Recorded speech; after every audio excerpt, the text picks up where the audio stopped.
Hello and welcome to the Evidence-Based Chiropractor. I am your host, Dr. Jeff Langmaid. Today we are going to talk about the close alignment between motion and healing. We're going to break it down from a biopsychosocial framework, and we're going to talk about how that plays into your clinical role day in and day out with the patients that you see in your practice. And I want to talk about that in the context of motion and healing. So when I look and take a step back and look at what we do day in and day out as chiropractors, it's really about motion, whether it's global motion with active care and rehab, whether it's regional motion with, let's say, sport-specific training that can go global, of course, or whether it's all the way down to segmental motion and what we do with adjusting. So I'm going to touch on the bio component, the psycho component, and the social components of where I think it resides and where we're getting such great efficacy with what we do. Because when I look at the literature that is out there, when I really examine a biopsychosocial model, it's so in line with what we do as providers. Again, whether we're doing active care and rehab, soft tissue work, neurological work, adjusting itself, all of those items play such a role in the efficacy that we get with the care that we give. And quite frankly, we just have better efficacy than nearly any other profession out there when you really look at the literature. And putting it together, I think a lot of that ties back to our emphasis as chiropractors on motion.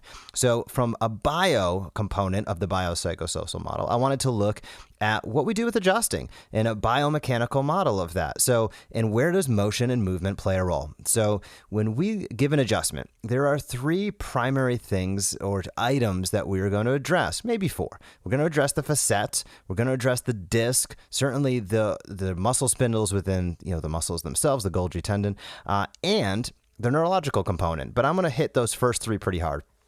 So the facets, we know as we age, go through injury, the instantaneous axis of rotation migrates posteriorly across the disc space, increasing the load on facets over time. This causes the facets to encounter adhesions and encounter facet disease, facet arthrosis, inflammatory conditions of the facets. All of that typically stems either from acute injury or a long progression of time on planet Earth where they are overloaded throughout time.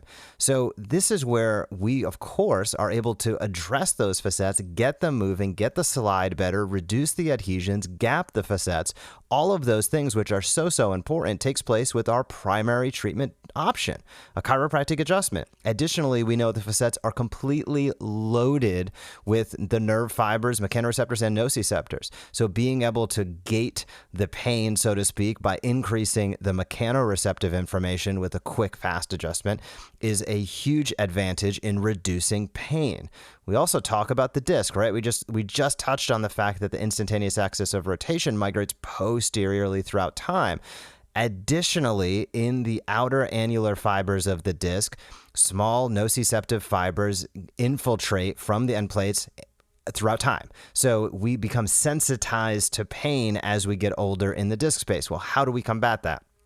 Again, you're going to hear that the answer is motion, right? When we are able to do, whether it's a flexion distraction technique, whether it's spinal decompression, whether it's an adjustment itself, there is input, motion put into that disc space. Motion in the disc space ultimately equals a nutrient transfer. So it stimulates or activates the healing process if there's annular tears, if there's challenges on those discs. Motion is key. And of course, the muscles. If the muscles are spasmed to protect, there's perhaps nothing better than an adjustment. Soft tissue work is a key component of that, but getting an adjustment in there, getting that stretch response and relaxing the muscles so then your soft tissue work has more teeth, so to speak, is a very good way to go. So when we look at the bio component of a biopsychosocial model, what we do with a chiropractic adjustment plays exactly into where the benefits can be gained within treating the spine, facet, disc, muscle, and ultimately the nervous system as well.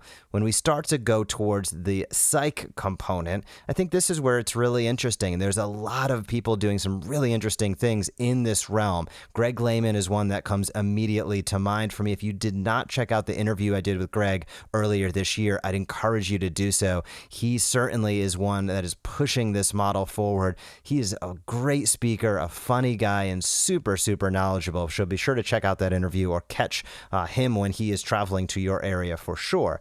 But one thing that he brought up to me and stimulated my thought along this many moons ago was, his conundrum in practice was, when do I expose and when do I protect? So a patient comes in with an injury. We'll take the extremities out. We'll focus on the spine for the purposes of this episode, but I think it goes across the entire body. Somebody comes in with a low back injury. How do you know when to expose them to stimulus versus protect them? And he said that was his greatest conundrum as a clinician in practice day to day. And I think it's something we all need to keep in mind. But with that, he also would say that he leant towards expose more often than protect, because a systematic controlled exposure is movement, right? It's getting people, what hurts? Let's do that again. I'm oversimplifying that, but moving through a painful range of motion in a controlled fashion with you guiding an individual provides multiple benefits. Number one is that once you've suffered an injury, you're very sensitive to the motion type that caused that injury. That's just psychological. It's why it's the psych component. So you are very apprehensive about going through those motions, but being able to do them again, train again, and understand that every time you do it, it's not going to cause that injury is a huge hurdle to overcome. And that's where exposure comes in crucial. The other aspect of it is people are just on high alert. It's not only the sensitization, but they're also just on high alert to motions that could potentially cause the injury they suffered with in the past. So being able to control the exposure to that sort of stimulus and or motion and movement, as we're talking about today, can provide somebody with really significant benefits in their ability to get well and then to stay well. Because there's one thing to get people out of pain, but if they're walking around and protecting their body, not exposing it, now they're going to run into compensatory issues. And we've all seen that many, many times in our careers, I am sure. But by controlling that early on, they're coming to you as a healthcare professional, by controlling that exposure early on, showing them that it's not going to cause an injury every time, that it's actually a good thing to do, and that long term they are going to be okay, is why biopsychosocial, why the psych component is in there. And finally, as we go towards the social component, for me, this is about, I always say, doing the things you love with the people that you love. So when you're unable to do the things that you love with the people you love, you're unable to enjoy your hobbies, your activities, you're unable to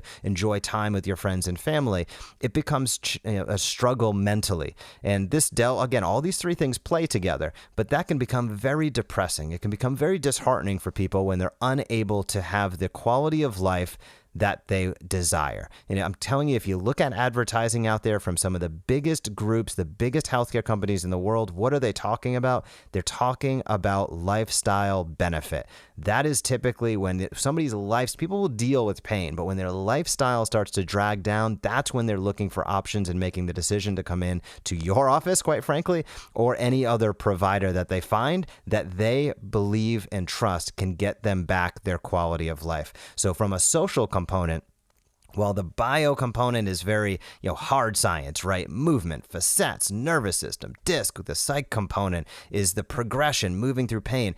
Don't diminish the social component. The social component is what drives behavior. And when you can understand what people are unable to do and what people are striving for, that enables you to ethically fine-tune your message and become the best option for them. As we talked about at the top, when we look at the literature across the board, what we do as chiropractors is one of the most safe, it's one of the most effective, and quite frankly, the sad part about it, one of the most underutilized healthcare professions the world has ever seen. So understand, look at your patient, understand your ideal patient.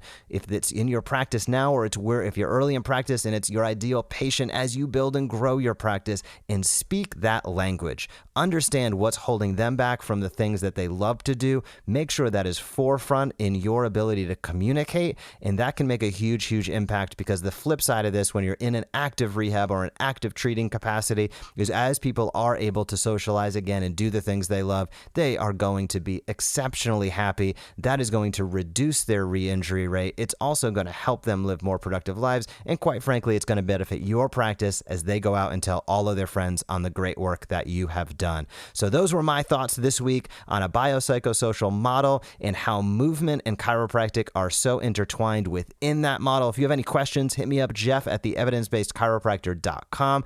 If you have any topics you'd like to see me cover in future episodes, hit me up at the same spot, Jeff at theevidencebasedchiropractor.com. I hope you have a great week in practice, and I will talk to you soon. We appreciate you joining us for this episode of The Evidence-Based Chiropractor. Learn more tips for explosive practice development at theevidencebasedchiropractor.com. You can also join the Premier MD monthly membership, enabling you to use what you just heard to maximize results in your office.